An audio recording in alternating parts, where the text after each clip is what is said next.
साथियों, कांग्रेस की vote bank की राजनीति के चलते अब देश में एससी, एसटी के अधिकार भी सुरक्षित नहीं है।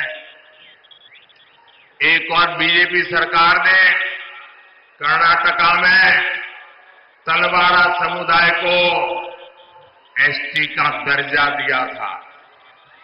कर्नाटका में 3 लाख से ज्यादा परिवारों को हक्कू पत्र दिए गए, लेकिन कर्नाटका में कांग्रेस ने संविधान बदलने, एससी, एसटी, ओबीसी का हक छीनने का अभियान शुरू किया है।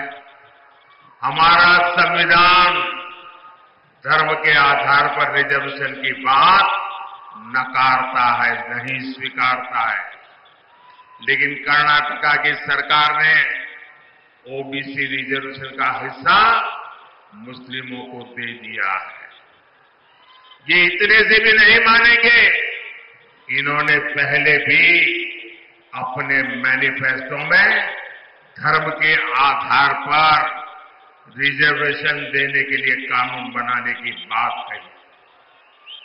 इस बार भी इनके मैनिफेस्टो में ऐसे ही सिग्नल है, और मैं देश के मेरे दलित भाई बहनों को, मेरे एसटी भाई बहनों को, मेरे ओबीसी भाई बहनों को, मैं आपको कांग्रेस के मंसूबों से चेतने की जरूरत समझिए। ये लोग धर्म के आधार पर अपने वोट बैंक को सुरक्षित रखने के लिए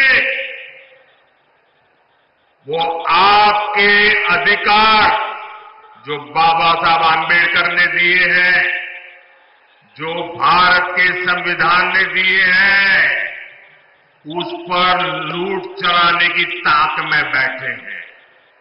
उनको लगता है कि आज पार्लियामेंट में सबसे ज्यादा एससी एमपी बीजेपी के हैं, सबसे ज्यादा एसटी एमपी बीजेपी के हैं, सबसे ज्यादा ओबीसी एमपी बीजेपी के हैं, और इसलिए उनको लगता है अब एससी, एसटी, ओबीसी तो बीजेपी का हो गया, और अब माइनॉरिटी के ऊपर भरोसा करने के लिए एससी, एसटी, ओबीसी का लूटो, माइनॉरिटी को दे दो।